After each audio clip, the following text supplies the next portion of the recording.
Praise the Lord. இந்த காலவேளையில் உங்கள் யாவரும் இயேசு கிறிஸ்து நாமத்தில் வாழ்த்துகிறேன். தேவனுடைய ஜனமாக, விசுவாசிகளாக, சபையாக, குடும்பமாக கூடி ஆராதிக்கிற கர்த்தருடைய பரிசுத்த ஓய்வு நாளில் இந்த தேவனுடைய வார்த்தையாக ஆசீர்வாத மன்னா மூலமாக உங்களை சந்திப்பதில் மகிழ்ச்சி அடைகிறேன். பிரியமானவர்களே, கர்த்தரை துதிப்பது, ஆராதிப்பது எவ்வளோ நல்லது, இன்பமானது, ஏற்றதுமாக இருக்கிறது என்று நாம் வேதத்தில் பார்க்கிறோம். நாம் ஏன் கர்த்தரை ஆராதிக்க வேண்டும்? நாம் ஆராதிப்பதற்கு ஒரு முகாந்தரம் உண்டு. நாம் கர்த்தரில் அன்பு கூறுவதுதான் கர்த்தரை ஆராதிப்பது. அல்லேலூயா. நாம் இன்றைக்கு ஏன் கர்த்தரை அன்பு கூற வேண்டும், ஆராதிக்க வேண்டும்? இன்றைக்கும் கர்த்தர் உங்களோடு கூட வார்த்தை பேசி உங்களை பலப்படுத்துகிறார்.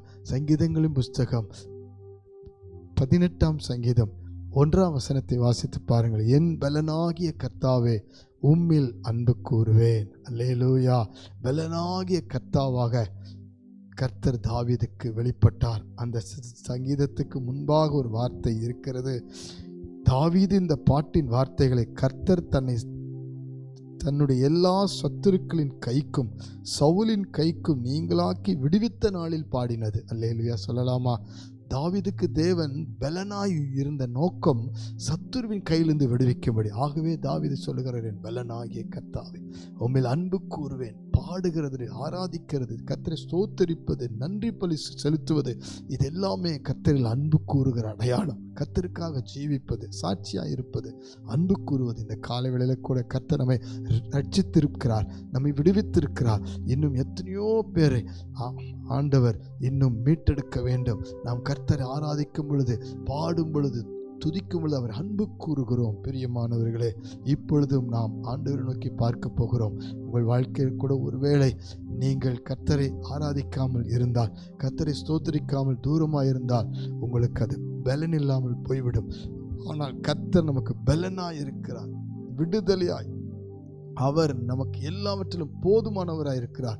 ஆகவே அவரை பார்த்து தான் சொல்ல வேண்டும், நீர் என் பலனாய் இருக்கிறேன். இன்னைக்கு பிசாசு அநேக பாவங்கள், அநேக விதமான வேதனைகள், அநேக பிரச்சனைகளை கொண்டு நம்மை பலவீனப்படுத்துகிறார்.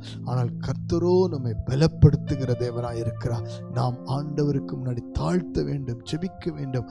குறிப்பாக குடும்பமாய் ரட்சிக்கப்பட வேண்டும். குடும்பமாய் கர்த்தரை ஆராதிக்கிற சபை கூடி வருதலில் நாம் முதலிடமாய் முன்மாதிரியாய் இருக்க வேண்டும். இப்பொழுது ஜெபிக்கலாமா? கண்களை மூடுவோம். ஆண்டவர் எல்லாவற்றிலும், ஆண்டவர் துன்மார்க்கர் கைக்கு, சத்துரு கைக்கு நீங்களாக்கி விடுவித்ததை நினைத்துப்பான் நாம் ஜெபிப்போம். பரலோக பிதாவே, உம்மை துதிக்கிறோம். இந்த காலவேளையில் உம்மை ஆராதிக்கிற ஒவ்வொருவருக்காய் ஜெபிக்கிறேன். ஆராதிக்க முடியாமல் கட்டப்பட்டிருக்கிற ஒவ்வொருவருக்காய் ஜெபிக்கிறேன். ஆண்டவரே, எந்த பாவம், எந்த குற்றம், எந்த குறைகள் இருந்தாலும், ஆண்டவரே போராட்டங்கள் இருந்தாலும், பின்மாற்றங்கள் விடுவித்து ரட்சி குடும்பமாக இணைத்து உம்முடைய நாமத்தை பற்றி கொண்டு அன்பு கூற, ஆராதிக்க, துதிக்க உதவி செய்வீராக. இந்த கால வேளையில ஒவ்வொருவரை சந்திப்பீராக, வாலிப பிள்ளைகளை சந்திப்பீராக. குடும்பமாய் ஆராதிக்க, சபை கூடி வருதலை விட்டுவிடாமல் ஆண்டவரே ஒன்றாய் வந்து ஆராதிக்க கிருபை செய்வீராக. உம்மில் அன்பு கூறுகிற ஆராதனை, உம்மை நோக்கி பார்க்கிற ஸ்தோத்திர பலிகளை உமக்காக ஆண்டவரே முன்வைத்து உம்மை ஆராதிக்கிற அந்த கிருபை தரும்படி ஜெபிக்கிறோம். நீர் பலனாகிய கர்த்தர் என்பதை வெளிப்படுத்தி ஒவ்வொருவர் இப்பொழுது விடுவித்து ஆசீர்வதியும். இயேசு கிறிஸ்துவின் நாமத்தில் தாழ்மையோடு அர்ப்பணித்து ஜெபிக்கிறோம். தொடர்ந்து உம்மை ஆராதிக்க, மகிமைப்படுத்த உதவி செய்யும். இயேசுவின் நாமத்தில் பிதாவே. ஆமென், ஆமென், ஆமென். God bless you. தொடர்ந்து நாம் ஆராதிப்போம், அன்பு கூறுவோம். கர்த்தர் நமக்கு பலனாயிருக்கிறார்.